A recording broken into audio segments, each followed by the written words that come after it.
제가 쓴 책이 있습니다. 이거는 저기 세종도서 문화체육부 우수관광도서로 선정되기도 했는데요. 그거 여러분 읽어보시면 그 안에 다 나와 있어요.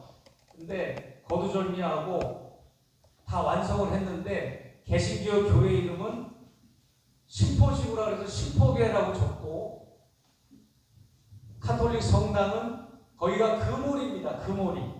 울타리 밖에 동네 이름이 금오리라 금오성당이라고 적고, 절간만 못 줬어요. 절간은 컨테이너에서 법회를 드리게 해서 그 금오사람 이렇게 이름을 줬어요. 수많은 에피소드가 있는데 빨간 벽돌로 1,500명이 들어가는 규모로 신포교회를 잘 줬습니다. 지금도 남아있죠. 철수는 했으니까 비어있지만. 또 금오성당도 서울대 건축학과 김종호 교수가 설계해서 아주 잘 졌습니다. 예쁘게.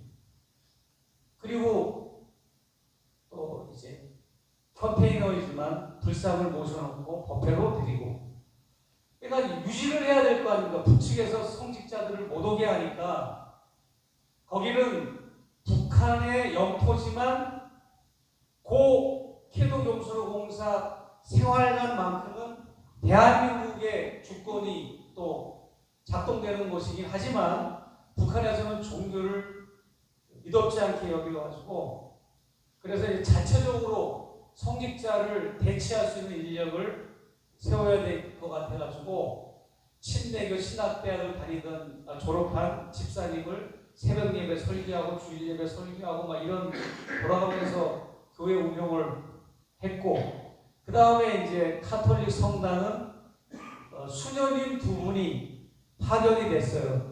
서울 대교구 소속. 거기는 왜 그렇게 됐는가 하면 의무실이 필요했습니다. 그 캐도 경수로공사 안에 다치면 병원을 가야 되잖아요. 그래서 의무실 안에 간호 수녀로 파견 나가시는 분들을 금오성당에 이렇게 일할 수 있도록 미사를 집전하고 이렇게 흉내를 좀 내신 거죠. 뭐 사제가 아니니까 그렇게 공소의 절식으로. 법회는 뭐 또 불심이 좀 이제 남자분들을 처사라고 그러잖아요. 여자 불자를 보살이라고 그러고, 그렇게 해서 이제 운영을 하고 그런 일을 했어요. 제가 이제 김영삼 대통령이 다니던 교회가 충영교회인데 그 충영교회 산하에 북한 선교회라고 있었습니다. 제가 이제 그때 거기에 소속이 돼가지고 처음으로 북한이라고 하는 거를 배우고 공부하고 사명을 갖게 된 거예요. 그러나 이제 그건 너무 기독교적이고 종교적인 거였죠. 그럼에도 불구하고 거기에서 내 북한이 눈이 띄어진 거였고, 그리고 이제 그 후로 지금까지 이제 북과 관련된 사역을 여러분에게 이렇게 밝힐 수 없는 이야기들, 또 공개할 수 있는 이야기들이 너무나 많이 저에게는 있죠.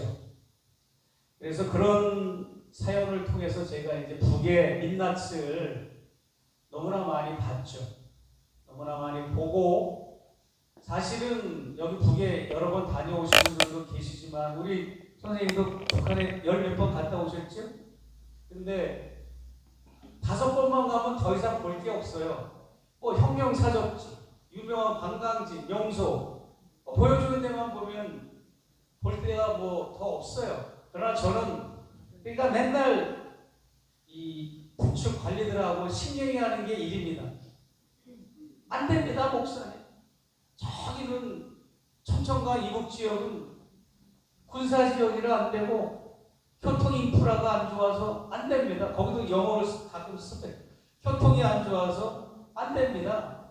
그러기도 하고. 나는 북한에 있는 현존하는 교회 상황을 다 파악을 해가지고 책을 써야 되고 다큐멘터리를 찍어야 되니까 난 가야 돼. 꼭 저 청천과 이북지역을 가야 돼. 양강도 그 끝을 가서 홍평교회도 가봐야 되고 이래야 되는데 안 된다니까. 어떻게 해야 갈 수 있습니까? 그러면 거기는 직승기를 타야만 갑니다. 직승기는 헬리콥터인데 얼마입니까?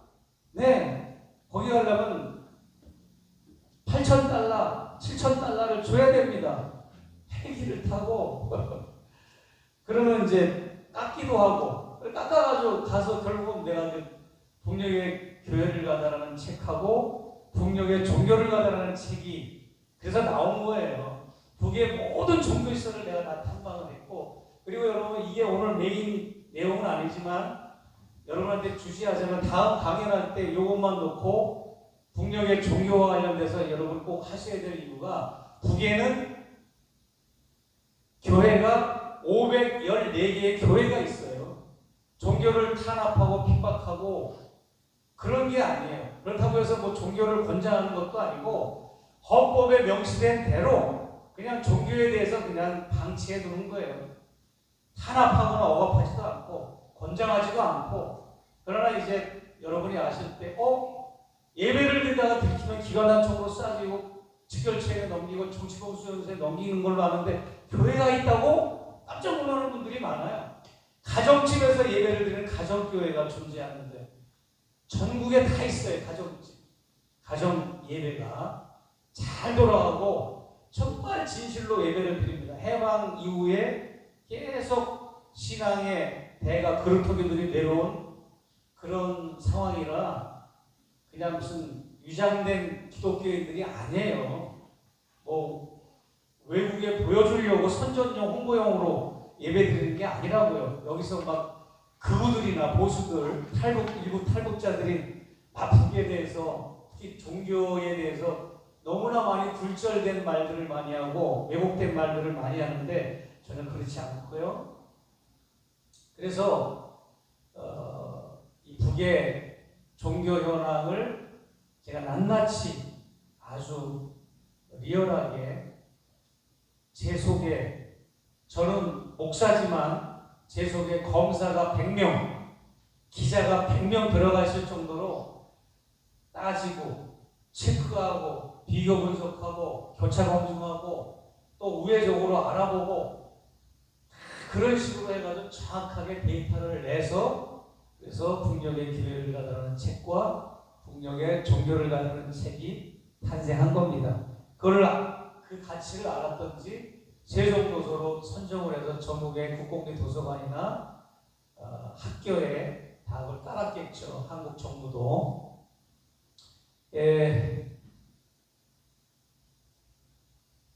그리고 오늘 많은 분들이 저를 만날 때 개헌과 관련돼서 또 디올백과 관련돼서도 해달라고 하는 분들이 몇 분이 계셨어요. 그래서 그거는 얘기하는 시간은 아닙니다만은 제 근황 겸 간단하게 터치하고 넘어갈게요.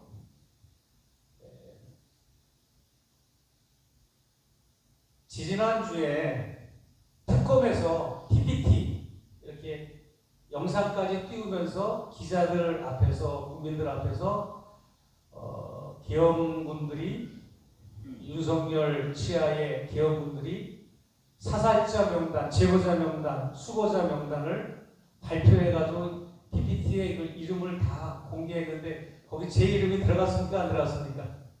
제 이름이 들어갔죠. 근데 저는 당사자니까 알아요. 제보자 명단 따로 있고 수고자 명단 따로 있고 사살자 명단 따로 있어요. 이번에 발표한 거는 또 다른 겁니다. 뭐 이재명, 조국, 한동훈, 김어준 뭐 이게 들어간 거에 저도 들어갔는데 그거 말고 지난 2월 달에 무슨 일이 있었는가 하면 여인형 방척사령관의 핸드폰을 검찰이 포렌식을 하는 과정에서 드러난 메모지가 발견되는데 거기에는 이 한글 알파벳, 한글 자음이라고 그러죠. 지읒, 비읒, 티읒, 시읒 이상 사이는 가호가 되어 있음, 이런 메모가 적혀 있고 그 밑에 최재형 목사와 이석기 의원을 제거자 명단에 집어넣은 게 또 별도로 또 발견이 됐습니다. 그건 뭐냐면 지읒은 정보사, 비읒은 방첩사, 시읒은 수방사, 뭐 이런 식으로 이니셜만 적어놓고 이상 4명의 사령관은 각오가 되어 있다. 그러니까는 최재형 목사가 누구를 만나고 일정이 어떤 일정이고 위치가 어느 위치에서 지금 활동하고 있는지를 여인영 방첩사령관 측에서 서울경찰청에 의뢰를 해가지고 위치 추적을 하고 제가 가는 곳마다 미행을 하고 그렇게 해왔던 겁니다. 끔찍합니다. 그럼에도 불구하고 제가 이렇게 살아서 여러분 앞에 서 있네요. 할렐루야. 조선일보가, 나는 이거 꼭 고발해야 될 것 같아요. 조선일보가 정말 나쁜 집단들이에요. 저 조선일보는 언론사라고 할 수가 없고 정보유통회사 직원들인데, 정보유통회사 직원들도 정상적이지가 않고 자기 회사의 돈벌이, 기득권, 권력과의 유착, 권력을 측면지원하고 권력과 유착해서 자기 세를 부풀려 나가고 부를 축적하고 이런 데 혈안이 되어 있는 집단인 것 같아요. 당사자만 안다고 그랬잖아요. 제가 말씀을 드리자면 작년 10월 27일 날이 제 생일입니다.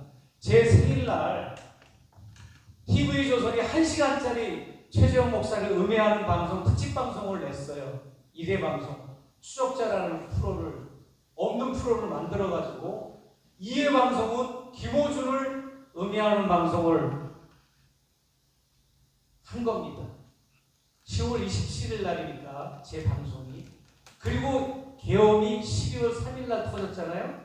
근데 12월 3일 날 아침 10시 반에 계엄이 저녁에 발동됐잖아요. 근데 아침 10시 반에 경찰 2개 중대, 대형버스 2개와 소방차가 제가 잠자고 있는 숙소를 덮치고 제 오피스텔 사무실을 덮쳤어.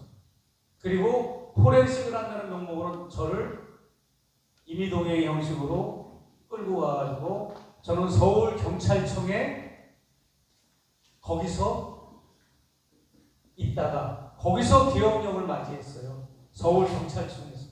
그리고 밤 10시에는 계엄군이 김어준을 또 찾으러 김어준 집을 가서 덮친 거죠. 김어준과 뉴스공장을 덮쳤잖아요. 이게 여러분 우연이라고 생각하세요? 철저하게 TV조선, 조선일보와 용산의 권력이 서로 공조하고 협조하는 걸 피해자만이 안다니까 김어준하고 나만 아는 거예요. 이렇게 못된 짓을 용산과 조선일보가 했습니다. 양면성이 있는 거죠. 그러면서도 또 반면에 김건희가 조선일보는 폐간시켜야 된다고 또 말한 녹취록이 나왔잖아요. 양면성이 있는 겁니다. 서로 공조하는 것도 있고 딜하는 것도 있고. 김건희 녹취록을 안 틀었잖아요. 이 명태균 그 사건에서 조선일보가 가지고 있다가 권력과 딜을 하려고 보도를 안 한 거죠. 그 어마어마한 걸 왜 보도를 안 합니까? 아무튼 그러고 제가 가는 곳마다 인사동의 낭만이라는 식당, 여기 우리 이양재 사장님도 저하고 자주 가는 편인데 그 낭만이라는 식당을 가면 조선일보가 나를 미행해가지고 낭만이라는 식당에 낙서를 한 것까지 찍어서 그걸 뉴스로 보도를 한 게 지금 또 유튜브에 올라가 있습니다. 낙서한 게 내용을 이제 꼬투리를 잡은 거죠. 그 내용을 내가 말씀을 드리겠습니다. 오늘의 강연의 핵심이기도 해요. 제가 낙서한 게 아무렇게나 시무렁시무렁 되지는 않았을 거 아닙니까? 뭐라고 낙서를 했는가 하면 아무리 목말라도 자주의 이슬과 주권의 샘물과 주체의 우물물이 아니면 마시지 않으리라. 그렇게 낙서를 썼는데 주체라는 말을 북한에서 쓰는 말인데 최재형 목사가 썼다고 그거를 좌담회를 열어가지고 그거를 까기도 하고 프로에 뉴스에 꼭지로 계속 내보내기도 하고 저를 음해하는 1시간짜리 특집방송에 그것도 포함을 시켰습니다. 그러면 최재형 목사가 왜 그 자주와 주권과 주체를 그렇게 내가 강조를 했을까요? 지금 우리가 남북 정상회담을 하니 북미 정상회담을 하니 통일을 해야 하니 남북 관계가 복원돼야 하고 회복돼야 하니 이런 그런 관심을 많이 가지고 계신데 여러분이 사실은 번지수를 잘못 찾은 거예요. 그 이전에 우리가 꼭 배워야 되고 놓치지 말아야 될 것을 우리가 간과하면 그 나머지는 이루어질 수도 없고 이루어진다 해도 오래가지 못합니다. 이거를 우리가 명심하지 않으면 언젠가는 우리가 윤석열, 김건희를 쫓아냈지만 언젠가는 또 다른 윤석열, 김건희가 나타날 거고 이 문제 해결하지 못하면 언젠가는 이승만, 박정희가 또 나올 거고 언젠가는 전두환, 노태우가 또 등장할 거고 머지않아 이명박, 박근혜가 또 집권할 수가 있는 게 대한민국의 구조입니다. 어떤 문제? 분단 문제 해결. 분단 문제 해결인데 그 분단 문제 해결은 뭐 누구나 다 필요성을 알고 있죠. 그 원동력이 뭐냐? 바로 자주와 주권과 주체 이 세 가지 정신 무장을 우리가 하지 않으면 이루어질 수가 없는 부분이 바로 분단 문제다. 여러분 우리는 너무 그 해외 미국이나 4대주의 그게 이게 좀 박혀서 그런지 너무 그런 성향들이 많아요. 우리 것이 좋은데 제가 이민 초기에 제가 로스앤젤레스에 처음에는 동부 워싱턴 벌티모어로 제가 이민을 갔다가 서부로 나중에 다시 재이민을 온 케이스인데요. 제가 서부로 오니까 롱비치항에 롱비치 컨벤션 센터에서 뭘 했는가 하면 세계 주거문화대회를 했어요. 주거문화대회를 열었는데 각국의 주거문화를 설치를 직접 정원이나 집을 거기서 하는 거예요. 하서 출품을 하는 건데 대한민국의 초가집이 1등 했어요. 그때. 그러니까는 우리 농부들이 그렇게 뼈 빠지게 논밭에서 하루 종일 일하고 들어와서 그 이튿날 거뜬하게 또 나와서 일할 수 있는 비결이 뭐냐?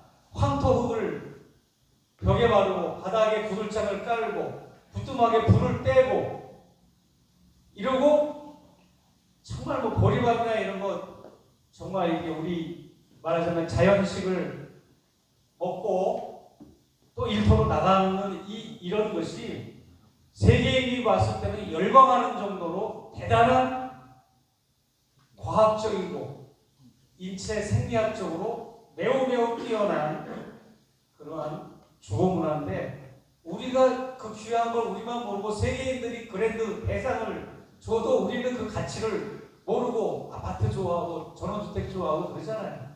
예? 그리고 또 있어요. 지난번 이 엘리자베스 여왕이 서거하고 찰스 황태자가 국왕이 됐잖아요. 국왕이 되자마자 세계 정원 박람회를 열었는데 한국의 여성 작가가 출품한 한국의 가옥과 정원이 두 개 상을 휩쓸었어요.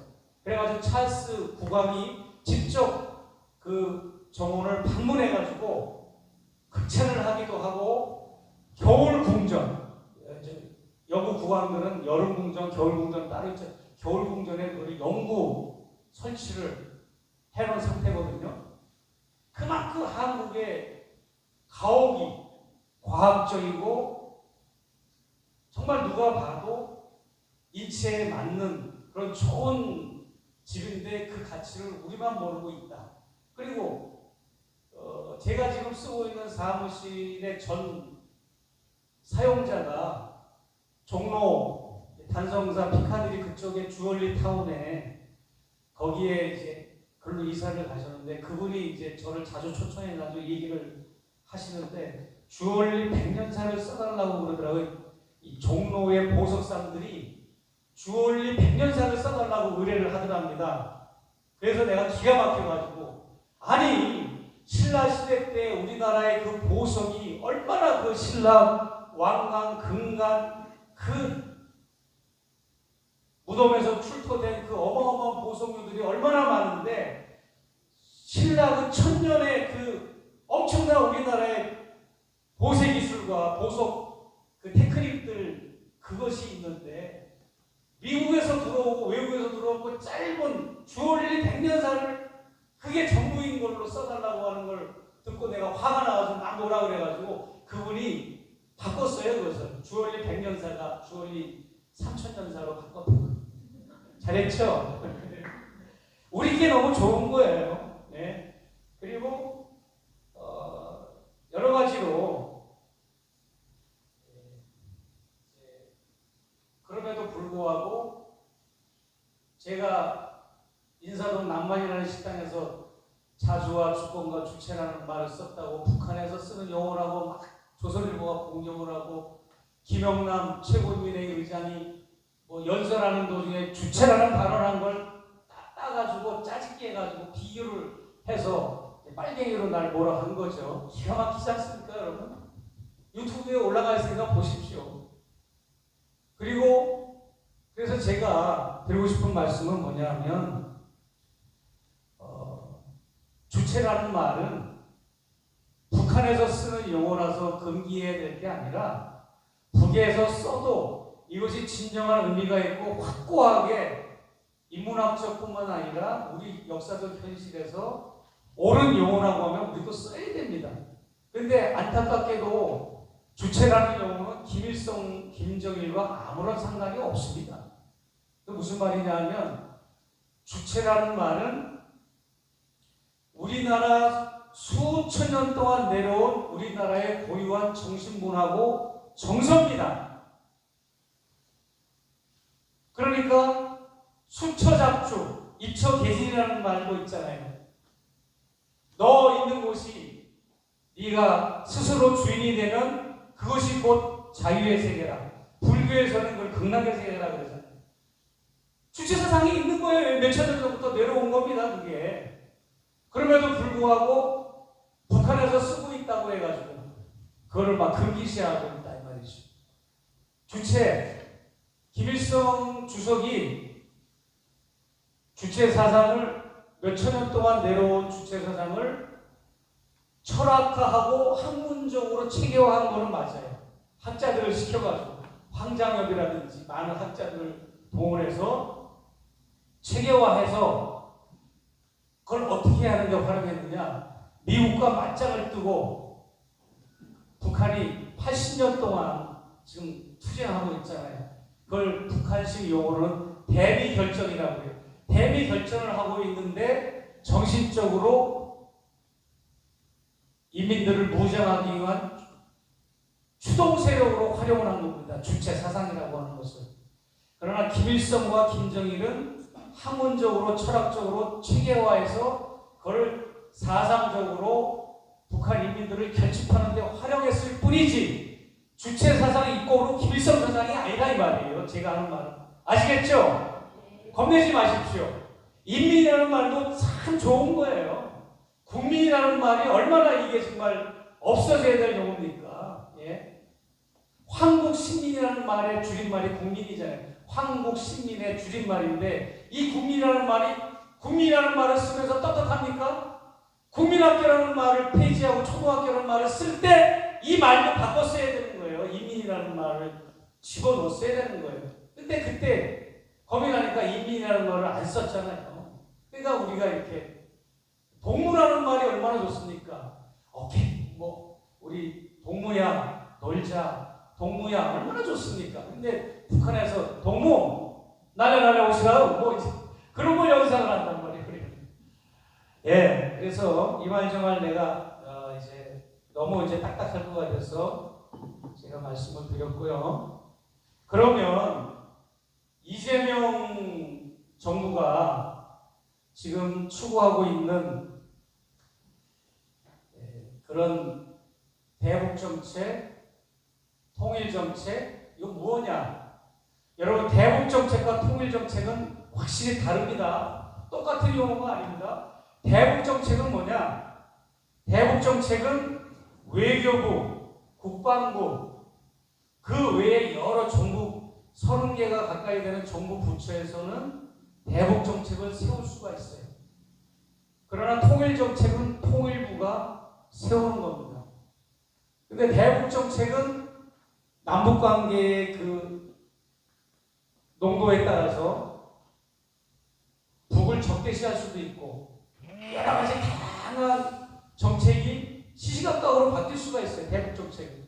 그러나 통일 정책은 마르고 닳도록 영원무궁토록 통일 정책은 항상 북과 상호 공조하고 민족 공조를 이루고 화해하고 협력하고 만남을 갖고 교류하고 이것을 컨셉으로 하고 기조로 해야만 하는 것이 통일 정책이고, 대북 정책은 때에 따라서 국방부가 대북 정책을 세우면 북과 전쟁을 준비할 수도 있는 겁니다. 외교부도 마찬가지고. 그런데 안타깝게도 윤석열 정권에서는 대북 정책과 통일 정책이 믹스가 돼버렸어요. 하나가 돼버렸어요. 그러니까 통일부가 더 북을 반통일부 역할을 해왔던 거고, 비근한 예로 작년 4월 달에 광화문의 포시즌 호텔에서 4개 연구원장, 국립연구원장, 통일연구원장, 과학연구원장, 이런 연구원장 4명하고 김영호 통일부 장관이 모여가지고 우리 윤석열 정부는 앞으로 5년 동안 북짓 통일을 하겠다라고 발표를 했잖아요. 기가 막히지 않습니까? 이승만 정권도 살그머니 꼬리를 내린 북짓 통일을 공공연하게 광화문 한복판에서 북짓 통일을 하겠다고 발표를 한 게 윤석열 정권입니다. 그리고 그것이 계엄과 맞물려서 그렇게 북을 적대시하면서 북을 전쟁을 유발하게 하는 각종 군사행동을 해왔던 거죠. 저는 최재형 목사가 지난 디올백 사건과 관련돼서 저의 공로를 제 입으로 말하긴 뭐하지만 제가 궁극적으로 한 것이 있다면 전쟁을 막는데 일조했다고 저는 디올백 사건의 본질과 핵심은 바로 그겁니다. 예. 제가 이제 웃기느라고 안중근 의사, 윤봉길 의사가 도시락을 투척했다. 그러는데 나도 300만 원짜리 디올백을 투척했다. 근데 사실 윤봉길 의사가 이봉창 의사 이런 분들이 투척한 거는 도시락이 아니라 물병이에요, 물병. 도시락하고 물병 폭탄을 이렇게 만들었잖아요. 물병 폭탄을 투척했는데 그것처럼 이제 제가 디올백과 관련된 이말저말을 많이 2년 동안 좀 내가 인터뷰를 많이 했습니까? 그거는 표피적인 거고, 본질이 있으면, 사건의 본질이 있으면 본질의 본질이라는 게 있어요. 철학적 용어입니다. 여러분이 자주 갔다 어서 쓰시면 유식하다는 말 들을 거예요. 따라서 합시다. 본질의 본질. 본질의 본질을 찾자면 저는 남북 문제, 통일 문제의 조언과 자문을 해주기 위해서 윤석열과 김건희를 컨택하고 만나는 과정에서 디올백 사건도 이제 발생이 된 건데, 결국은 이렇게 전쟁을 막는 역할 중에 일조를 한 걸로 많은 분들이 또 이렇게 평가를 해주시더라고요. 너무 고맙더라고요.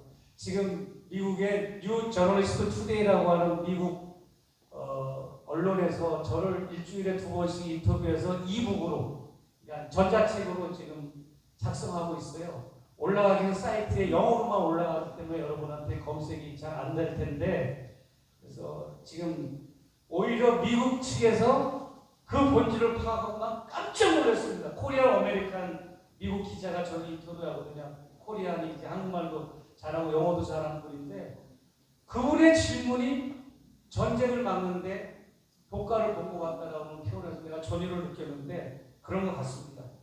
그래서 저는 지금 대한민국의 많은 시도에 주한미군이 지금 주둔하고 있는데, 평택 미군기지를 가보셨습니까? 대한민국의 진보라고 하면, 아니 진보 보수라고 이게 우리가 구분을 짓지 말자고요. 미군이 다른 나라 군대가 여기 와서 우리나라의 국방을 책임지고 있는데 걱정이 된 사람 한번 가보신 분 계십니까? 나는 오면 꼭 가요. 현경택 선생이라고 평택에서 활동하는 주한미군 그 감시하는 분이 계신데 그분이 딱 가면 쌍 만원경하고 현황판하고 딱 기다리고 있어요. 그래서 쫙 한 바퀴를 자기 차로 돌려주고 만원경으로 보여주면서 저기는 뭐 세균치료를 한 장소입니다. 저기는 헤드쿼터 주한미군 사령관 겸 유엔 사령관이 근무하는 새로운 지역입니다. 그 다음에 저기는 벙커가 청계산 그 벙커가 이쪽으로 이전해가지고 지금 4조를 들여가지고 새로 지어서 오픈한답니다 하면서 쭉 설명해줍니다. 저기 토마호크 미사일입니다. 그러고 설명을 해줘요. 여러분 해외 교포인 내가 와서 저도 걱정돼가지고 이렇게 주한미군들이 와서 뭘 하나 감시를 하는데 여러분들은 여기 사는 원주민들 아닙니까? 기가 막힌 게 뭐냐면 그게 60리예요. 60리. 평택 험프리 미군 기지가 담벼락이 60리 길이란 말이에요. 60리 길. 그만큼 넓어요. 전 세계에서 초호화 가장 많은 비용을 들여 가장 호화롭게 지은 가장 단일 규모의 방대한 미군 기지인데 불행하게도 그 끝자락에는 군산 미군 부대, 미군 비행자. 이쪽에는 또 시작돼요. 전국이 벌집 쑤셔놓은 것처럼 다 미군 기지, 미군 캠프, 미군 레이더 기지, 미군 공군부대, 해군부대. 그냥 여러분 용산 반환한 줄 아십니까? 천만의 말씀. 윤석열이가 안 들어가고 국방부로 들어온 그 에어리어 말고는 아직도 지금 미군들이 쓰고 있잖아요. 가면은 거기 내가 여러 번 가봤잖아요. 팻말이 붙어 있어요. 여기는 캘리포니아 구역입니다라고 미군 부대마다 딱 두 가지로 구분해서 붙어 있어요. 팻말이. 하나는 샌프란시스코 영토입니다. 하나는 캘리포니아 영토입니다라고 쓰여져 있어요.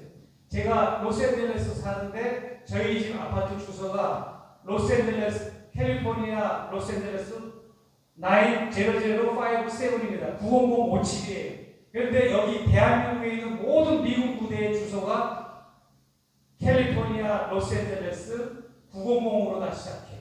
우리 제 집코드하고 똑같아요. 우편번호하고. 그래가지고 저같이 이민 생활하는 사람들 20년 30년 전에는 한국으로 소포를 보낼 때 소포과 절약하려고 용산 미군 부대로 보내면 우리 부모님이 찾아가게 이렇게 했어요. 왜? 같은 캘리포니아에서 보내는 우편물값뿐이 안 나와. 한국으로 보내도 미국 영토이기 때문에 여기가. 그런데요, 그 엄청난 동두천 기지도 여러분들을 속이고 있는 거야. 아직도 있어요. 아직도 미군들은 철수돼 있지만 아직도 반환이 안 돼 있단 말이에요. 그런데 이것을 해결해야 될 장군들과 군의 장성들과 국회의원들, 300명의 국회의원들, 이 사람들은 미국을 건드리거나 미군을 건드리면 진급의 지장이 있고 재선의 지장이 있으니까 아예 그냥 관심도 없고 터치를 안 합니다. 자주와 주권과 주체정신이 결여된 장군들과 국회의원들이 우리나라를 지금 이렇게 지도자로서 책임을 맡고 있다는 것이, 책임자가 됐다는 것이 불행한 겁니다. 그 중에 겨우 한두 사람 꼽을 정도입니다. 장군들 중에, 국회의원들 중에. 노회찬 의원이 삼성 엑스파일 터트리니까 고참 국회의원이 상담실로 불러가지고 그랬대잖아요. 노의원, 앞으로 재선하고 상선하려면 미국하고 삼성은 건드리는 게 아니야. 그런 말 아시죠? 예? 여러분, 그 정도로 지금 우리는 해외여행을 그렇게, 내가 오늘도 공항에 왔지만 공항이 북새통이야. 내가 미국 우리 집 왔다 갔다 하고 해외 많이 왔다 갔다 하는 사람이니까 여름방학 버케이션 시즌이나 연말 연시뿐만 아니라 평소에도 주말이면 붐벼요. 그렇게 잘 사는 대한민국이 좋은 차 타고 좋은 아파트 살고 좋은 단독주택 전원주택에 살고 빌딩이 막 그냥 목이 꺾어질 정도로 고층 빌딩들이 전국에 다 이렇게 세워지고 이렇게 잘 살면서도 자기네 나라 주권, 자기네 나라 이 국방은 외국 군대에다 다 방치해두고 하나도 신경을 안 써. 주한미군이 여기 와서 뭘 하는지 관심도 없고요. 예? 여기 로널드 레이건호가 제주공항에 아마 정박을 며칠 동안 한 모양이야. 내 그 오피스텔이 교보문고에서 세 번째 빌딩에 르미에르 오피스텔이라고 있었어요. 거기에는 광화문에서 집회하러 시골에서 상경하신 분들 잠자리도 제공해주고 그러느라고 아예 비밀번호를 공개를 해놨는데 하루는 띠띠띠띠 누가 누르고 들어와서 남자가 시닥시닥거리면서 들어오는 거야. 어디서 오셨습니까? 제주도에서 올라왔대. 왜 왔습니까? 했더니 환경부를 들려도 들어쳐먹지도 않고 청와대를 들어가도 들어쳐먹지도 않고 박근혜 때 얘기예요. 그러더라고요. 그래서 뭔 얘기입니까? 자초지종을 들어보니까 이 레이건호에서 쓰레기 제주도 도청 소속 쓰레기 청소차를 세워놓고 검은 봉투에다가 큰 쓰레기 봉투에 알 수 없는 물체를 거기서 산더미처럼 트럭을 내리는 군함에 있는 그 쓰레기를 치우는 노역자들은 완전 무장을 하고 방호복을 입고 방독면을 썼는데 제주도 소속 청소부 환경위원들은 그냥 날팽이로 평소에 뭐 주택가에 쓰레기 치우는 것처럼 그러고 치우더라는 건데 알고 보니까 그게 핵폐기물로 관련된 거더라 이 말이에요. 그렇다고 그것을 청와대도 진정을 하고 환경부도 진정을 하고 또 국방부도 진정을 하고 서로 탁구공 치더니 서로 미루는데 국방부는 환경부에 알아보라고 환경부는 청와대에 알아보라고 청와대는 뭐 소파 협정이니까 뭐 어느 부서로 가보라고 뭐 이런 식으로 했다는 거예요. 이런 거 하나하나 우리가 자주와 주권과 주체가 결여되면 안 되는 거죠. 아무리 우리가 미국이 주도하는 세계 질서를 우리가 거절할 수 없다 해도 기본적으로 대한민국이라고 하는 우리 민족의 자주와 주권과 주체는 지키고 고수하고 그걸 살려야 돼요. 그런데 지금 이재명 정부도 안타깝게 그게 부족하다 이 말이에요. 오죽하면 김여정의 담화 속에 이재명 대통령은 마주 앉아서 대화하기 싫은 상대라고까지 논평을 했냐 이 말이에요. 왜냐하면 한미동맹을 더 윤석열보다 더 많이 강화를 했는데 한미동맹을 강화하고 한미합동군사훈련을 강화하고 그래서 내가 그냥 계속해서 컴플레인을 넣었어요. 그랬더니 엊그제 저 때문에 그랬다고 보진 않지만 제가 지난번 향리교회에서 강연할 때도 그때 막 많이 보도들을 인용해서 이게 아마 들어갔는지 내가 했던 워딩하고 똑같이 북한은 한미합동 훈련에 대해서 무척 예민하게 생각합니다. 제가 했던 워딩을 그대로 비행기 안에서 쓰더라고요. 근데 어찌됐든 이 북한의 눈높이를 맞추고 내재적으로 접근하려면 민족공조를 이루어야 된다는 원리는 어느 정권이 들어서도 잊지 말아야 될 부분입니다. 그럼에도 불구하고 이재명 대통령이 미국의 외교가 성공적으로 이루어지게 되고 그 다음에 이제 관세협정 성공적으로 에이펙 성공적으로 다 좋아요. 아주 잘하는 부분은 칭찬해야죠. 6개월 동안은 허리군 기간이라고 해서 미국에서는 정적들이나 야당들도 새로 취임한 대통령은 공격하지 않아요. 한국의 지금 야당들이 형편없는 놈들이죠. 역적 패당들이죠. 근데 어쨌든 저는 남북관계 문제나 통일 문제만 바라보고 그 부분만 내가 전문 분야니까 그 부분을 평가하자면 이재명 대통령이 획기적인 이제 액션을 취해야 됩니다. 뭐냐? 제가 가는 곳마다 주장하는 겁니다. 대통령 취임할 때 그 짧은 취임 선서식을 국회 로텐더홀에서 했잖아요. 지난번에 취임 행사가 별도로 없었어요. 순서 때문에 간단하게 했잖아요. 나는 헌법을 준수하고 어쩌고저쩌고 하고 조국의 평화적 통일을 위해 힘쓴다고 맹세를 하고 딱 손을 내렸잖아요. 그리고 헌법 66조 4항에도 대한민국 대통령은 조국의 평화적 통일을 위해 성실한 의무를 진다라고 되어 있어요. 지게를 진다, 십자가를 진다 할 때 진다. 그러면 내가 이재명 대통령이라면 이렇게 할 것 같아요. 기자회견을 열어서, 특별 기자회견을 열어서, 친애하는 국민 여러분, 저는 이제 취임한 첫 해고, 조각을 무사히 마치고 내각이, 정무부처가 이제 새 출발을 하면서 견고하게 이제 시작을 했습니다. 저는 이제부터 5년 이 일을 다 하는 날까지 모든 정무부처를 통일지향적으로 작동하고 운영하겠습니다 라고 발표해야 돼요. 그렇습니까? 그렇게 동의하십니까? 그래야만이 대한민국 대통령으로서 5년 동안 이 맹세 선서를 폼으로 합니까? 안 지킬 거면 하지를 말아야지. 근데 맹세를 하고 헌법에도 딱 66조 사항이 그렇게 하라고 딱 지시를 내렸잖아요. 그러면 교육부는 교육부 고유의 업무가 있고, 외교부는 외교부 고유의 업무가 있고, 국방부는 국방부의 고유의 업무가 있고, 정부의 30개 가까운 정부부처의 고유한 업무가 있지만, 이재명 대통령은 그 모든 정부부처의 고유한 기본 업무를 수행하되 이것을 통일이 된다는 전제 조건하에 통일지향적으로 그 방점을 두고 몰고 가야 되는 거예요. 그래야만이 5년 동안 통일의 기초가 놓여지는 거고 기반을 다지는 그 결과를 다음 대통령한테 물려줄 수가 있는 겁니다. 맞습니까?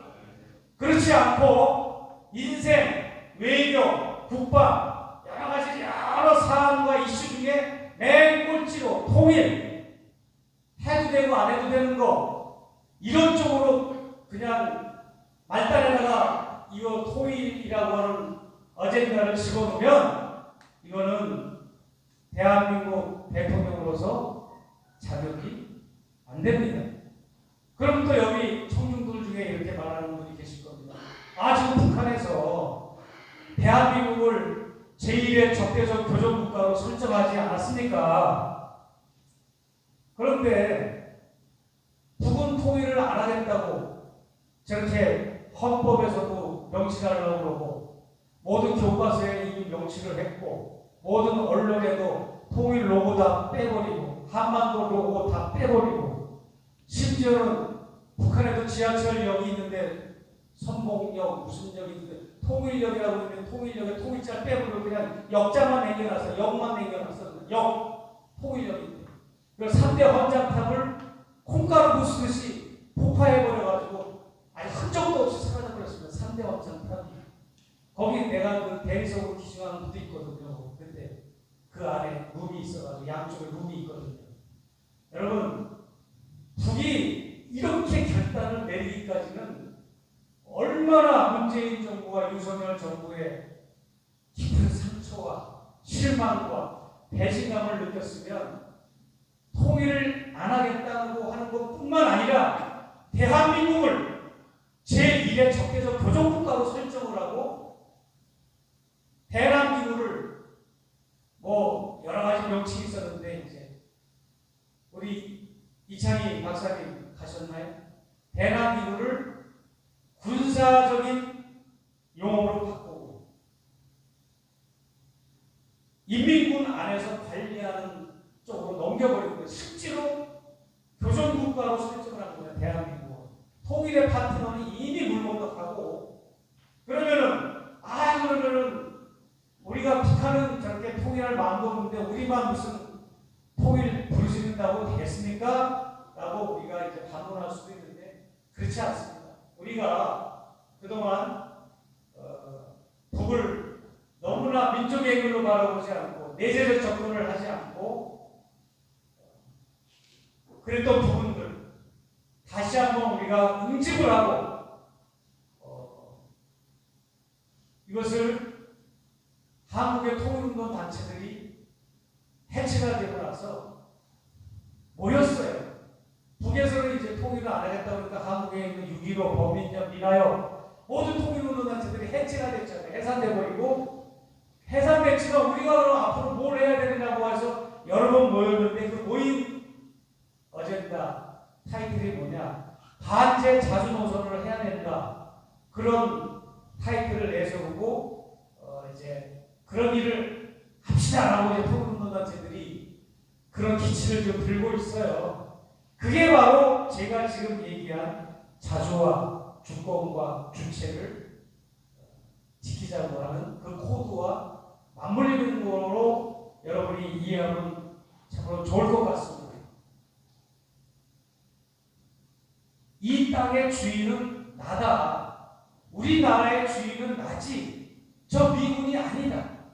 미국과 일본과 중국과 러시아는 절대 대한민국과 북한이 통일되는 것을 원치 않는다. 이 원치 않는 사람들과 붙들고 통일을 의논하고 협의하고 편지 쓰고 대책을 세우고 포럼을 열고 동맹을 맺고 한미일 동맹 이게 뭐냐. 이런 정말 말도 안 되는 그런 일들을 각 정권마다 진보대로 미국 눈치보는 하고 했는데 정말 우리는 총에 맞는 한이 있더라도 이재명 대통령이 그릇이 대통령까지 돼가지고 암살군 당하면 어떻습니까? 저격을 당한들 어떻습니까? 올바른 정의로운 길을 가기 위해서 대한민국 대통령이 이 나라를 바로 세우고 통일을 위해서 올바른 정치를 하다가 그 세력이나 미국과 관련된 이런 세력들에 의해서 혹시라도 그렇게 위해를 당할지라도 그 길을 갈 수 있는 담대한 대표가 있고 추진력이 있는 대통령이 필요한데 내가 볼 때는 이재명 대통령은 그럴 가능성이 있는 분이 맞습니다. 맞는데 그러기 위해서는 먼저 우리 시민단체들과 학술단체, 통일운동단체 여러 이제 진보 시민들이 그런 쪽으로 먼저 사전 정치적으로 하고 그런 쪽으로 먼저 운동을 벌이면 이재명 대통령이 거기서의 힘을 얻어서 충분히 그런 정치를 해나갈 수가 있다. 북한과 중국은 정말 뭐 말이 안 되는 관계잖아요. 코딱지만한 북한, 그 어마어마한 영토를 가지고 국력을 가진 중국. 그럼에도 불구하고 북한과 중국은 주권 대 주권의 국가잖아요. 그런데 미국과 대한민국은 주권 대 주권의 국가라고 누가 감히 얘기하겠습니까? 군사적으로 예속되어 있고 정치적으로 예속되어 있고 문화적으로도 예속되어 있고 심지어는 종교적으로도 이 뭡니까? 종교적으로 140년 전에 미국 선교사가 뿌려놓은 이 기독교라고 하는 개신교, 나도 개신교 목사지만 그러니까 저 정마원 같은 저런 괴물들이 나와가지고 이 대한민국 한국교회를 흩어놓는 게 저 미국식 제국주의식 선교를 뿌려놓고 심어놔서 저것이 지금 열매를 맺는 게 대한민국의 개신교 현실 아닙니까? 우리가 미국에서 벗어나려면 청미, 반미 이런 용어들이 미 국무성을 은퇴한 여성분이 그런 용어를 정리해 놓은 게 있어요. 책이 있어요. 긍정적인 용어, 친미와 관련된 용어, 반미와 관련된 용어 엄청 많아요. 근데 그 중에 하나 내가 콕 찝는다면 여러분이 한번 따라서 합시다. 탈미 한번 해볼까요? 탈미라고 하는 거는 미국과 저리가 이 새끼들아 보기 싫어하고 미국을 내쫓는 게 아니라 우리가 어떤 국가적인 결정이나 정부가 어떤 결정을 내리더라도 미국을 의식하지 않고 미국의 눈치를 보지 않고 미국의 직접적 간접이나 직접의 간섭을 받지 않는 상태에 도달한 상태가 바로 탈미의 상태입니다. 그래서 우리가 탈미의 경지까지 이르기 위해서는 우리가 용미도 해야 되고 미국을 이용하는 용미의 단계도 들어가야 되고 여러 가지 우리가 미국을 컨트롤할 수 있는 그런 공격이 있어야 되는데 미국이 허튼 나라입니까? 우리 대한민국한테 이용당하고 활용당할 수 있는 그런 어줍지 않은 나라가 아니잖아요. 친밀한 나라잖아요. 미국이. 문재인 대통령이 당선되니까 문재인이라고 하는 개인이 친국적이고 통일지향적인 캐릭터라는 것을 파악한 미국 측에서 급조해가지고 뭘 만들었습니까? 오이사 대북 첩보부대라는 걸 만들었어요. 주한미군 산하에. 여러분 검색해보세요. 내가 민변에서 강연하다가 이 말을 해가지고 기자들이 앉아있었는데 이게 막 급속도로 퍼졌어요. 다 나와 있습니다. 그러니까 그때 나타난 인물이 미국이 앞서서 나타난 인물이 정광훈입니다.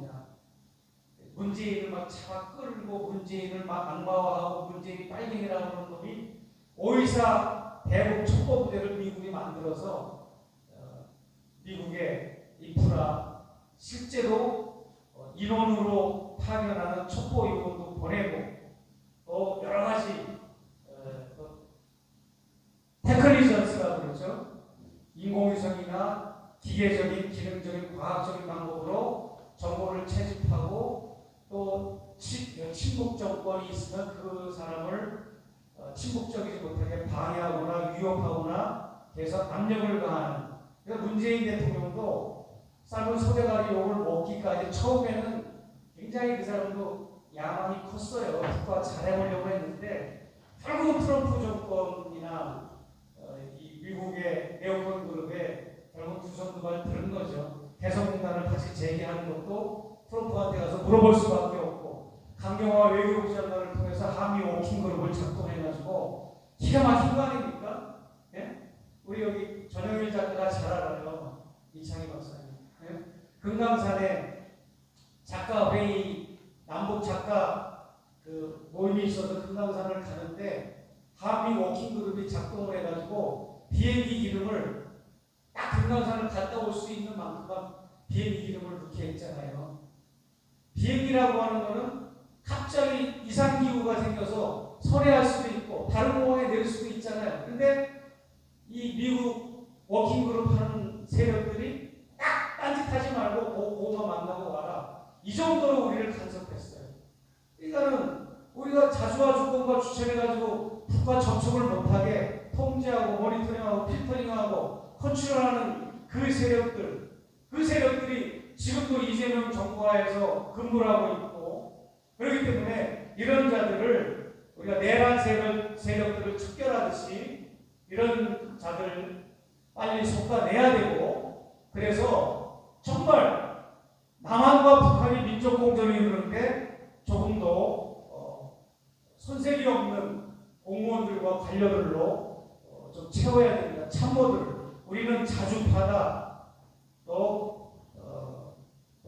자주파, 그 다음에 이재명 대통령을 서포트하는 이종석 국정원장은 자주파, 그리고 또 미국에 열심히 왔다 갔다 하는 분은 누구죠? 국회의원 유성남 무슨 파라고 그랬어요? 동맹파. 근데 그거는 사실 기자들이 지어준 이름이고 실제로는 그렇지도 않아요. 내가 볼 때는 진정한 자주파는 안 보여. 자주파는 없습니다. 그러면 이제 마무리 끝으로 이재명 대통령이 가장 최근에 했던 발언 중에 비행기 기내에서 기자회견 했던 거와 8.15 경축사에서 이제 남북관계를 언급한 것이 이재명 대통령의 통일 정책인데요. 한마디로 요약을 하자면 흡수 통일을 해서 뭐 할 거냐, 흡수해서 뭐 할 거냐, 흡수하는 과정에서 그 생기는 여러 가지 불미스러운 일들과 그 어마어마한 그 재정력을 어떻게 감당할 거냐, 우리는 흡수 통일하지 않는다라고 이제 북한의 메시지를 던져줬는데요. 그건 뭐 당연한 거고 정동영 통일부 장관이 정리를 한 게 맞습니다. 뭐라고 정리를 했는가 하면 평화적인 두 국가론이 이재명 정부의 앞으로 향후 5년 동안에 이재명 정부가 추구할 최종 통일 정책이다라고 표명을 했어요. 그러면서 새로운 용어입니다. 이거 사실상의 통일이라는 말이 새로운 용어로 등장을 했습니다. 따라서 합시다. 오늘의 이게 이재명 정부의 핵심입니다. 사실상의 통일. 사실상의 통일이라고 하는 것은 직접 하나의 의회, 하나의 정부 통일협정 조인식을 하지 않아도 서로 교류하고 협력하고 무역을 하고 여행을 자유롭게 하고 서로 목사는 목사끼리, 기자는 기자끼리, 장사꾼은 장사꾼끼리, 가수는 가수끼리, 뭐 이런 왕성한 교류를 하면 그것이 사실상의 통일이다라고 해가지고 이재명 정부는 사실상의 통일이라는 새로운 용어를 고착화해서 만들어냈습니다. 그래서 이재명 정부는 성급하지 않게 말과 마차의 비유를 통해서 말이 마차를 끄는 것처럼 평화체제가 구축되지 않으면 통일도 이루어질 수 없다 해서 평화체제의 구축을 우선 중점적으로 하고 그 다음에 이제 통일을 논의하되 그 통일은 평화적 두 국가 체제론을 유지하면서 사실상의 통일을 추구하겠다라고 하는 것으로 이재명 대통령과 정동영 장관 그리고 나머지 통일과 관련된 통일연구원 또 여러 가지 이제 이재명 정부에서 밥 벌어먹고 사는 월급 받는 통일 관계자들이 일치된 의견으로 내세운 작품입니다. 이상입니다. 감사합니다.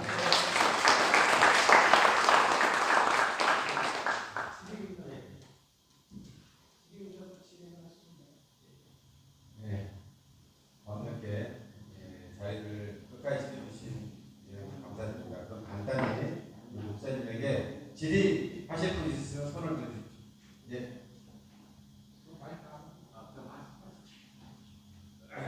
예, 여러분 반갑습니다. 저는 성산 일출봉에서 날아왔습니다. 하나색깔. 아주 참 소중하신 분, 최재형 목사님 보신다길래 저는 성산포에서 물고기를 잡는 어부가 아니고 물고기를 기르는 어부입니다. 1998년도 얘기하셔서 목사님 좀 강연하시는 거에 좀 수인체를 넣어야 좀 재밌을 것 같아서 이 말씀 드리는 겁니다. 잠깐만요. 네. 제가 질문 몇 분이 하실지 모르겠지만 질문은 질문으로만 해주셔야 됩니다. 본인의 특강을 하거나 그러면 안 됩니다. 질문만 해. 저를 보고 질문에 대한 답변을 제가 하는 거니까 청중을 보는 게 수상해. 청중한테 뭔가 자리를 하려고 그건 안 되고 그래서 순수하게 질문만 해. 예, 그래서 지금 우리 목사님 그 말씀 중에 아까 우리 자주라는 얘기 아주 중요한 얘기를 하셨는데, 저는 이제 어떻게 분석을 했냐면, 참고적으로 저는 18번을 북한을 가요. 1998년도에 일간보내기로 따라서 갔습니다. 거기서 뭘 발견했냐면, 목사님하고는 전혀 다른 걸 발견했어요. 여러분, 고주몽, 고구려 만든 제주도시, 제주도시. 그래서 이제 아주 희한한 것들. 저는 물고기가 전문인데 역사를 띄워드리게 됐어요. 왜 역사를 말씀드리느냐? 우리 지금 현재 혼이 다 빠져 있어요. 다 몸에만 다 빠져 있어가지고 정신이 혼이 다 빠지는 바람에 아까 목사님과 같은 그런 결과가 나고 목사님과 말씀하신 것 같은 결과가 나옵니다. 그래서 우리나라를 다시 세우는, 즉 자주를 세우는 자력의 자강이 되려면 잃어버린 역사를 찾지 않으면 안 되게 되어 있더라고요. 이 역사를 찾으니까 결국 남북이 엮어지는 일이 되기 때문에 잃어버린 역사, 어마어마한 우리 단군조선, 그 앞에 대단한 국의 우리 환웅시대, 그 다음에 한국시대 우리 한인의 시대, 이런 만년에 가까운 역사가 완전히 그냥 발달돼가지고 중국놈들이, 우리가 아까 미국만 말씀하셨잖아요. 중국놈들이 지금 딱 먹을 준비를 다 해놨더라고요. 제가 중국에 3년 살다 보니. 그래서 결론은 뭐냐? 역사의 회복, 역사의 반복을 통해서 우리 민족이 남북이 엮어질 수 있는 계기를 줘야지. 아까 말씀처럼 미국만 막 탓할 수도 없고, 아까 중국 얘기 전혀 안 나왔어요. 어마어마한 것들을 꺼내서 남북이 탁 연결하면 엄청난 일들이 저는 벌어진다고 보고, 목사님한테 이 역사 얘기를 잠깐 코멘트 드립니다. 역사 얘기, 어디까지 역사를 아는 것인지 이런 부분을 잠깐 말씀 한번 드려보겠습니다. 고맙습니다. 뭐 4강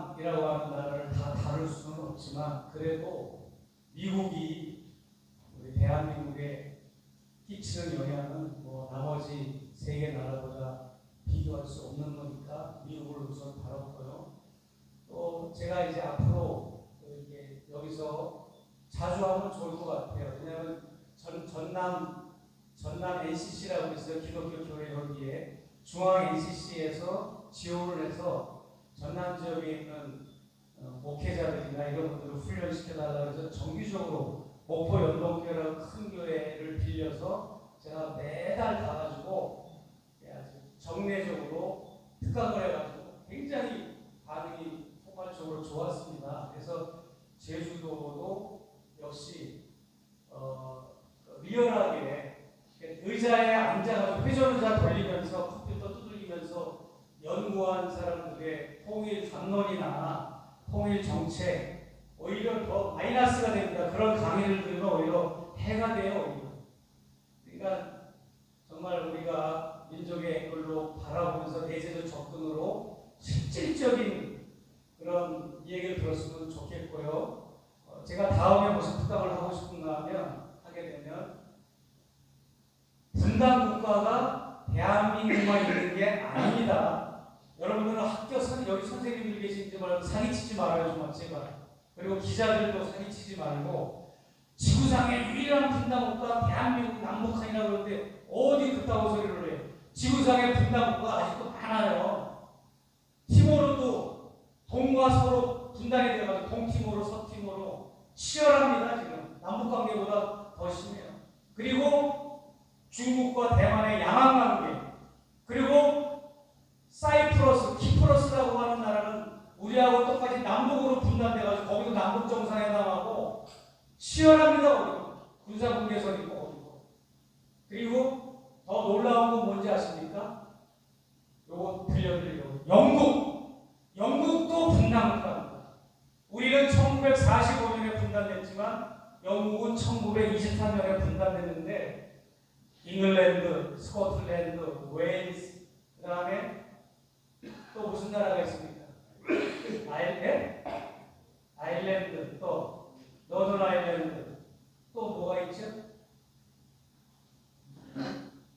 영국이라는 나라가 이렇게 많은 연방으로 구성되어 있는데 23년도에 아일랜드가 분단이 되어버렸습니다.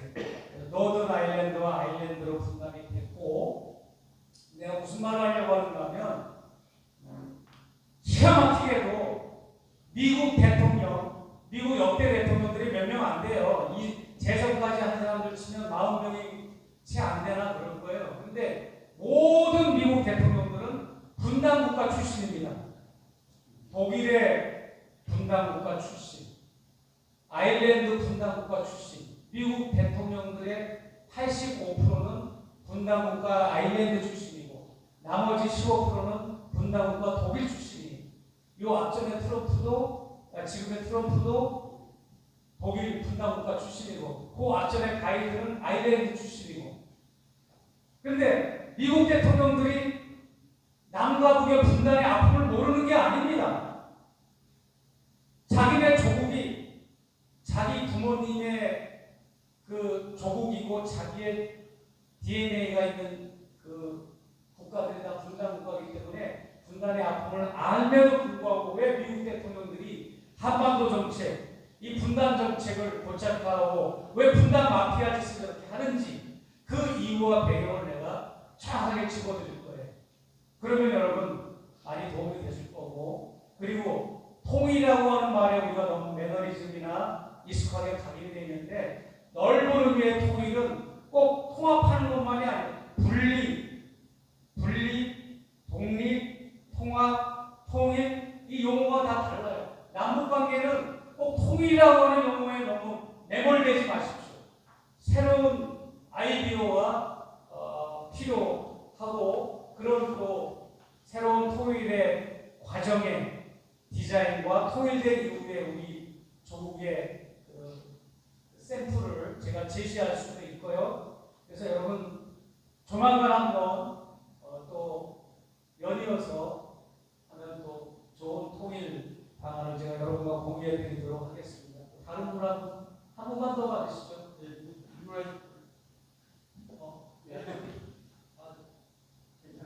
주인장은 나중에 하시죠. 주인장은 양보하시죠.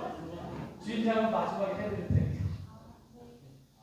요즘 청년들이 통일에 대해서 관심이 좀 낮아지고 있는 건 사실이잖아요. 가을 씨도 뭔가 통일이 나와는 무방한 얘기처럼 느껴지기도 하는데 지금 말씀하셨던 그 샘플에 관련된 게 사실 좀 궁금했는데 지금 딱 말씀하셔가지고 그 이재명 정부의 통일 정책이 실현이 된다면 실질적으로 청년들이나 이런 우리나라 국가에 좀 어떤 혜택이 있는지 긍정적인 방향 아니면 글로벌적으로 어떤 게 좋은 건지 그게 궁금합니다. 너무나 좋은 질문을 해주셔서 질문이지만 박수 한번 좀 보내주세요. 혹시 싱글 미혼 청년이신가요? 아니요. 그건 아니시고요. 예. 우리 청년 대학생들이 지금 결혼에 대한 것도 뭐 불투명해서 결혼도 안 하려고 그러죠. 결혼해도 애들도 안 낳으려고 그러지. 뭐 청년들 고독사 많이 발생하지. 취업 못해서 힘들어하지. 비전도 없고 정말 청년 대학생들 문제가 심각한데 여기에 이제 통일과 관련돼서 청년 대학생들을 접목을 하자면 정동영 장관이 그런 말을 했습니다. 개성공단 같은 공장을 북한 전 영토에 20개 이상을 설립하면 준통일이 이루어질 때가 곧 다가온다라고 이렇게 당차게 얘기한 적이 있는데 저는 그 개성공단을 샘플로 해서 북한 전역에 20개 정도의 공단을 설립하는 과정에서 우리 청년들이 그런 일을 앞장서서 하는 그 역할들을 해야 된다고 생각을 하고 실제로 개성공단도 들어간 입주 업체는 뭐 이렇게 사업가들이 들어갔지만 그 일을 단행한 사람들은 청년들이 많이 했어요. 그렇기 때문에 그런 청년들 실업률에도 많이 도움이 되겠고 그 다음에 우리는 역사적으로 반쪽짜리 역사 교육을 받았기 때문에 북한에 대한 거부감과 무관심 이게 청년 대학생들한테 많이 풍부해 있는데 정말 북한은 남한을 향해서 굉장히 관심이 많아요. 오죽하면 탈북자들 붙들고 물어보십시오. 남한의 아침 드라마까지 빼고 있어요. 탈북자들이.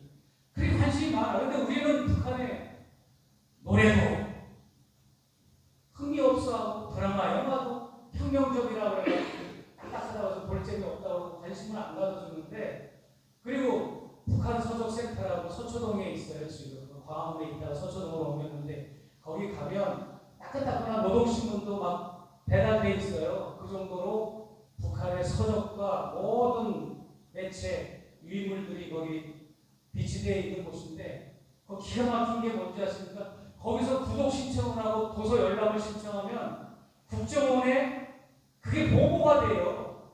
그러니까 너 이 새끼 누군데 와서 자꾸 북한 노동신문 보고 북한 서적 보느냐 이거지. 불순분자로 취급을 하는 거예요. 그러니까 겁이 나니까 북한 서적센터를 잘 안 가. 거기 가서 열심히 공부도 하고 자료를 봐야 되는데 노동신문을 어디서 봅니까 우리가? 인터넷도 차단을 해놓고. 그런데 북한은 여러분이 생각한 것처럼 그렇게 남한을 차단하지 않아요. 여기 나오는 뉴스 북한의 젊은 애들이 남한 드라마를 봐서 직결 체험당했다 이런 거는 거의 존재하지 않습니다. 실제로. 그 낭설들이고요. 그냥 다 넘어가고 노래 좋은 남한의 가요도 잘 부르고 좋아하고 그런데 우리 청년 대학생들이 첫째는 북한에 대해서 좀 관심을 갖고 공부를 했으면 좋겠어요. 그 공부가 되고 관심을 가져야만이 이제 내가 북한과 무엇을 할 수 있는가. 특히 이제 저는 목회자인데 교회가 이 어마어마한 재정력과 인적 자원을 가지고 있잖아요. 1200만 명의 기독교인, 5만 교회, 10만 명의 목사, 전도사들이 있다고 그래요. 5만 교회, 10만 주의 1200만 성도 이렇게 캐치플레이어가 있거든요. 그만큼 많은 인적 자원과 재정 자원이 있으면 이거를 북한의 통일에 투자를 하고 그만큼 쏟아 부었다면 벌써 통일됐을 겁니다. 나는 20년 전에 통일됐다고 봐서 여기 우리 이정훈 목사님도 계시지만, 그런데 한국교회가 해외 선교, 세계 선교, 글로벌 선교, 뭐 선교의 열풍이 불고 선교의 허영에 빠져가지고 어줍지 않게 무슨 뭐 선교하는 게 최고의 미덕이냐? 그거는 어떤 바본가 하면 자기 집 묻지방에서 피 흘려서 죽어가는 사람 놔두고 저 강원도에서 피 흘려 죽어가는 사람 구하러 가는 거예요. 왜 그 짓을 하냐고. 당장 지금 우리 민족의 현실을 보고 대북 사역을 하고 통일에 관심을 갖고 기독교 목회자들 뜻있는 자들이 모여서 통일에 되는 과정에서 한국교회는 어떤 역할을 해야 되고 또 통일이 된 후에 한국교회는 어떻게 북한의 교회도 내가 아까 얘기한 북한의 교회와 남한의 교회가 지금 다 욕을 먹고 있는데 어떻게 하면 통일된 후에 한국교회는 어떤 모습으로 디자인되어야 될까? 이것도 교회가 연구하고 그렇게 노력을 해야 되는 것처럼 그런 과정에서 청년 대학생들의 지력과 아이디어와 정력과 모든 그 기술력들 이 모든 것이 필요한 것이 현실입니다. 그래서 통일은 구세대들이 하는 게 아니라 청년 대학생들이 해야 되고 그래서 제가 대학생들과 모임을 청년들과 모임을 자주 가져요. 간담회를 제가 배울 것도 많고 아이디어를 많이 얻고 그럽니다. 아무튼 그 정도로 할게요. 근데 우리 여기 대표님 시작해. 네, 저는 우리 최재 목사님이 그래도 한반도의 대북 정책에 있어서 굉장히 큰 스피커 역할을 할 수 있는 분이라고 생각을 하거든요. 그런 부분에 있어서 제가 지금 현재의 이야기 드리고 싶은 부분은 좀 이런 말씀 많이 스피커로서 역할로 이런 말씀을 해줬으면 좋겠다 하는 게 있어요. 그건 뭐냐면은 윤석열 정부에서 벌려놨던 대북에 뭐 보내고 막 그랬잖아요. 전쟁을 일으키려고 했잖아요. 그랬는데 나는 진짜 아찔할 우리 국민 모두가 아찔할 겁니다. 정말 전쟁이 났다라고 한다면 정말. 그런데 북한 정권이 어떻든 슬기롭게 대처를 한 거죠. 그렇기 때문에 사변이 안 난 거잖아요. 이런 부분에 있어서 우리 남쪽에서 너무 죄를 졌잖아요. 큰 죄를. 난 어마어마한 죄를 졌다고 생각해. 왜? 우리 백성들도 우리 국민들도 윤석열 정부를 탄생시킨 것 자체가 우리들이 무지해서 그런 거잖아요. 나는 이재명 정부가 제일 먼저 해야 할 것은 북한 정부에 신뢰성 있게 사과하고 석고 내지하고 정말 우리가 민족 간의 민족의 어떤 그 보유한 침해하지 않는 것과 내지는 단결의 어떤 원칙적인 것이라든지 이런 걸 어긴 것에 있어서는 대통령으로서 속죄들부터 먼저 해야 한다. 난 이것이 먼저 전제되고 그러면서 신뢰를 얻으려고 해서 함께 동등한 이런 선상에 가야 하는데 그 방법을 깨는 것부터 잘못했다고 생각하거든요. 이 부분에 대해서 어떻게 생각하세요? 좋은 질문 해주셨고 우리 신상수 대표님 통일 인문학적 소양이 깊은 건 알고 있지만 너무나 중요한 말씀 해주셨습니다. 우리가 북한에 사과하면 무슨 당장 무슨 자존심이 상하는 걸로 아는데 사실은 사과를 해야 되는 게 맞습니다. 특히 박근혜 때 통일대박을 얘기하니까 통일대박이 추구하는 핵심은 뭐냐면 흑수통일이었어요. 통일대박 이꼬로 흑수통일이었다고요. 그렇기 때문에 북에서 그때 처음으로 장벽을 쌓고 철길을 차단하고 분계선에 이 콘크리트 장벽을 세우고 이런 일을 해왔다가 문재인 정부 때 9.19 군사합의를 함으로써 다시 그것을 해제를 했는데 지난번에 윤석열 정권 하에서 저 짓을 하는 걸 보고 개성공단을 송전탑을 쓰러뜨리고 다시 철길을 끊어버리고 도로를 끊어버리고 그랬습니다. 그리고 더 놀라운 게 뭐냐면 이재명 정부 들어서 발생한 사건입니다. 이재명 정부 들어서 대북 풍속 비라를 뿌리는 사람들을 처벌하겠다고 그러고 대북 확성기를 중단시켰잖아요. 너무 잘한 일이에요. 이재명 대통령께서. 그런데 북에서는 그럼에도 불구하고 유엔군 사령부에 뭘 통보했는가 하면 우리는 그동안 축조해 왔던 장벽을 다시 쌓겠다고 통보를 했어요. 오래전 얘기가 아닙니다. 이재명 정부 들어서 초반부 얘기입니다. 근데 지금 쌓고 있어요, 여러분. 놀라지 마십시오. 그러니까 저 북이 쌓고 있는 저 장벽, 저것을 어떻게 하면 중단시키거나 철거할 수 있을까는 9.19 군사합의하고는 상관이 없어요. 여러분, 9.19 군사합의를 윤석열이가 철폐시켰잖아요. 파기해버렸어요. 그러니까는 북한에서는 완전히 해제해버렸어요. 없던 걸로 했다 이 말이에요. 그런데 다시 그걸 복원한, 이재명 대통령이 복원하는 길은 국무회의만 통과해서 9.19 군사합의를 복원하면 됩니다. 그런데 북한에서 완전히 해제한 거는 우리의 국무회의와 상관없이 그건 손쓸 수가 없어요. 할 수가 없어. 어떻게 해야 되느냐? 북한의 마음을 달래야죠. 달래기 위해서는 우리 신상훈 대표께서 말씀하신 것처럼 북한에 정중하게 사과할 건 사과하고, 우리가 앞으로 남은 임기 동안 이것만큼은 철저하게 우리 북측 당신들과 이거는 약속하겠다, 민족의 이름으로 약속할 수 있다 하면서 서로 화해와 관용의 원칙으로 평화 시스템을 딱 구축하고 남북 교류를 하고 민간 교류를 허용하고, 여러분 놀라지 마십시오. 놀라지 마시려는 말 너무 많이 하는 것 같습니다. 가장 역대 대통령 중에 민간 교류가 가장 없던 정부는 역설적이게도 문재인 정부입니다. 문재인 정부 때 민간 교류는 0.01%예요. 딱 2팀 왔다 갔어요. 2팀 보내고 필요 없어요. 다 막았어. 막은 이유가 니들은 가만히 있어. 뭐 이게 두더지 잡는 것처럼 뭐 민간단체에서 광고 신청서 내면 뿅뿅뿅 가만히 있을 시기더라.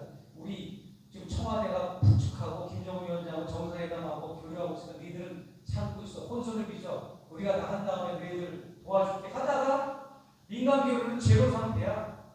그런데 이제 이재명 정부 들어서 중국으로 놓는 그 중국에서 대륙으로 가는 TCI라는 기차 있잖아요. 초고급 기차.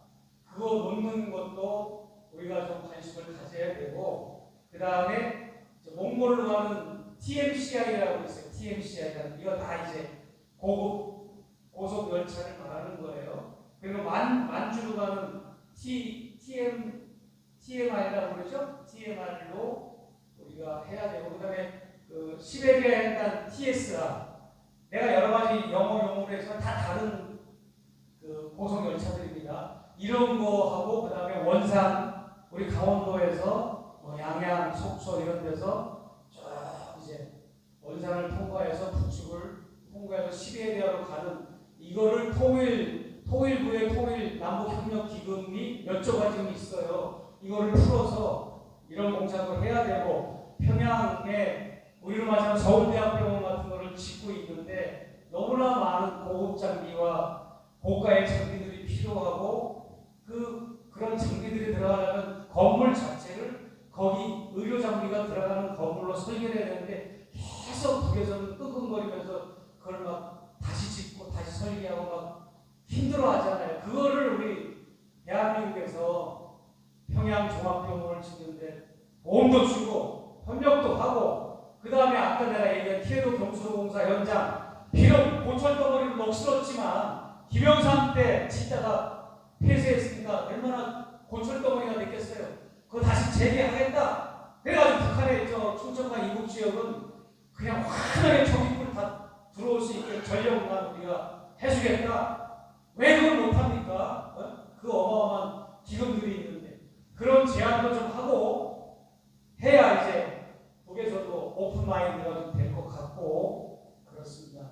그리고 아까도 얘기했지만, 반복적으로 얘기했지만, 북을 건들지를 마라. 가만히 있는 북을 자꾸 여기서 시비를 걸고 건들고 무인기를 보내고 대구 fun성비라를 뿌리고, 내가 김포 강화서부터 강원도 철원까지 쭉 순회 강연을 했어요. 그쪽에서 요구를 해가지고 저 지역 인사들이 하도 대구 fun성비라를 뿌리니까 애들이 학교도 못 가고, 어떤 날은 회사 장사도 안 되고 불안해서 못 살고, 북에서 포를 쏘니까 이 풍선 삐라 때문에 대책을 마련해달라고, 대안책을 마련해달라고 그러는 거예요. 그래서 내가 뭐라고 그러는가 하면 가서 그랬어요. 강연 시간에. 여러분, 저 대북 풍선 삐라 박물관을 만들라 그랬어요. 박물관을 만들어가지고 저 박사학 일당 수잔 솔티, 백인 여성, 수잔 솔티가 다 조작하는 거잖아요. 뒤에서 수잔 솔티와 박사학 그 일당들이 보내는 대북 풍선 삐라 내용물을 딱 박물관에다 전시하라고 했어요. 그래서 여러분 보세요. 이설주 여사하고 노무현 대통령하고 정사장면, 김정은 위원장이 목이 달아나는 절두된 참수 장면, 이런 흉측한 장면들, 뭐 되지도 않는 외설 삐라들 뭐 이런 것만 그냥 집어넣고, 그리고 수잔 솔티가 2005년도에 미 의회 북한 인권법안이 통과되면서 수천만 달러 예산이 나왔어요. 그 첫해 예산이 그 다 어디다 쓰여지는가 하면 RFK 자유아시아 방송 운영하는데, VOA 미국의 소리 방송 운영 자금으로 쓰여지고, 북한 탈북자들 돕는 데 쓰여지고, 북한 인권법에 인권과 관련된 데 쓰여지고, 그런데 그 중에 하나가 삐라를 뿌리는데 시작이 된 겁니다. 2005년이니까 딱 20년 전 얘기입니다. 그때 백인 여성 수잔 솔티라고 하는 여자가 한국에 와서 처음에는 자기 이름으로 삐라를 뿌렸어요. 이거 아무도 몰라. 나 미국에 사니까 알잖아요. 그래가지고 풍선 삐라가 세로로 되어 있잖아요. 세로로 되어 있는데 뭐라고 써있냐면 자유의 천사 수잔 솔티라고 써 있었어요. 풍선 삐라에 자기 이름을 썼다고, 수잔 솔티가. 그러다가 이제 그게 익숙해지니까 박상학이한테 넘긴 거야. 현금 달러를 그냥 갖다 준 거야. 일단 나를 지원으로하고. 그러니까 박상학이가 이제 머리를 굴린 거지. 박상학이하고 동생, 둘이 쌍둥이 같은 동생이 있어요. 쌍둥이는 아닌데 친동생이. 둘이서 잔머리를 쓴 거지. 실제 1달러를 집어넣어도 검증하는 사람이 없으니까 칼라 복사해가지고 가짜 돈을 퍼가지고 들키기도 하고. 아무튼 그래가지고 이렇게 나쁜 짓들을 미국에 했는데, 제가 드리고 싶은 말씀은 뭐냐 하면, 미국이 한반도 정책, 미국이 한국에서 이 대남 정책을 하는데요, 그냥 대충이 없습니다. 얼마나 치밀하고 세밀하고 완벽하고 디테일하게 대한민국을 가지고 노는지 몰라요. 아까 문재인 대통령이 당선되니까 급조해가지고 오이사 대북 첩보부대를 만들고, 북한 인권법안이 통과되면서 수천만 달러 예산이 나오니까 그 네오콘 그룹과 유대 방산업체 그들이 북한을 자극하는 그 전략을 꾸며가지고, 이게 다 지금 현중 발언하고 현중 시위하는 거 있잖아요. 우리 대한민국의 그분들은 줏대도 없는 놈들이요. 왜냐하면 외국에서 그분들이 쓰는 걸 그대로 출시입해서 그냥 전파하는 거예요. 그래서 미국의 그분들이나 유럽의 그분들은 자국의 이익을 대변을 하는데, 한국의 그분들은 자국을 우리나라가 손해를 입더라도 국익이 손상되더라도 해야 된다는 주장을 하는 사람들이니까 정의당한 놈들이지. 근데 현중 발언과 현중 시위를 해서 득을 보는 나라가 어딥니까? 미국하고 일본이요. 그러니까 이 배후에는 미국과 일본의 검은 소나기들이 도사리고 있다는 것도 알아야 되고, 그래서 어찌됐든 우리는 북한과 눈높이를 맞추고 민족의 인권을 바라보면서 내재적 접근으로, 그리고 남북 기본 합의서, 박정희 대통령의 그 선언, 박정희 대통령하고 김일성 주석이 무슨 선언을 했습니까? 7.4 남북 공동선언을 했고, 그 다음에 노태우 대통령이 남북 기본 합의서를 발표하고 선언을 했고, 그 다음에 김대중 대통령이 6.15 선언을 했고, 노무현 대통령이 14선언을 했고, 문재인 대통령이 무슨 선언을 했습니까? 왜 이렇게 난 문재인 대통령은 좋은 걸 소원하고 싶지가 않았느냐? 문재인 대통령이 평양에서 무슨 선언을 했잖아요. 무슨 선언을 했어요? 4.27 선언을 했잖아요. 네. 그 모든 역대 6명의 대통령들이, 남한의 대통령들이 북한의 지도자와 협의를 해서 발표를 했기 때문에 국가보호법은 사실 다 이거 무효예요. 이 조항들을 들이대야 돼요. 변호사하고. 나무 기본함서에 돼 있잖아. 7사나무 공동성명. 박정희 대통령도 7사나무 공동성명에 외세를 물리치라고 했어요. 외세가 외국 군대가 떠나가는 게 7사나무 공동성명에 들어가 있다니까요. 박정희 대통령도 주장을 했다고. 그리고 6.15 14 다 그렇잖아요. 그런데 헌법보다 국가보훈법이 우선되는 것도 아니고 각 대통령들이 선언한 게 국가보훈법이 우선되는 것도 아닌데 그렇게 국가보훈법이라는 것으로 이 진보 통일운동을 하는 분들을 억류하고 억제하고 이렇게 법적으로 처리하는 이 모순도 우리가 좀 신경을 이재명 정부에서 써야 될 것 같고 천정배 법무부 장관 시절에 국가보훈법이 벌써 폐지가 서랍 속에 들어갔는데도 안 했잖아요. 그때 그때 너무 기가 막힌 거고 그리고 제가 마지막으로 드리고 싶은 말씀은 주한미군이 주둔하고 있는 한 국가보훈법은 철폐가 되지 않고 부분 철폐도 안 됩니다.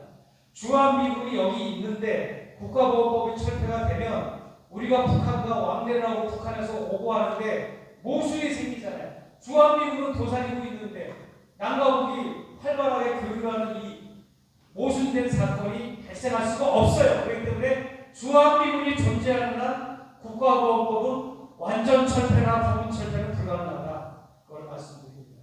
네. 이 정도로 하죠.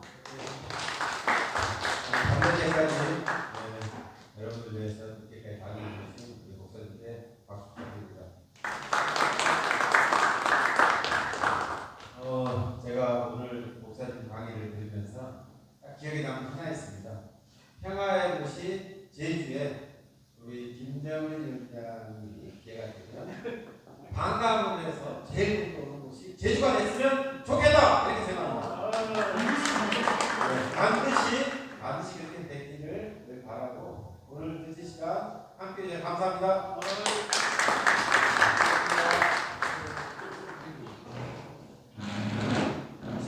기념사진 앞으로 나오셔도 됩니다. 기념사진 한번 찍으시죠. 기념사진 찍으실 분들은 앞으로 나오세요. 나오세요. 진짜 바로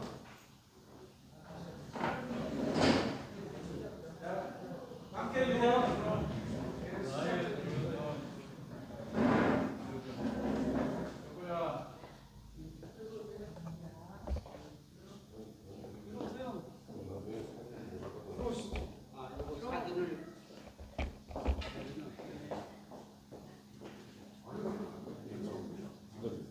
시작전에 찍어야 된다.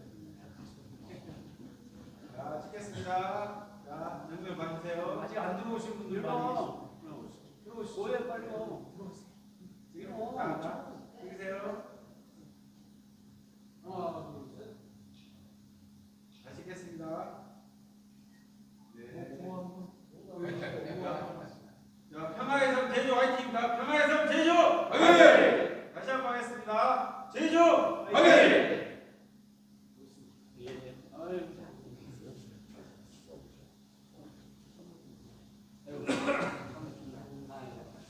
우리 작가님께 행위 한번 하시죠.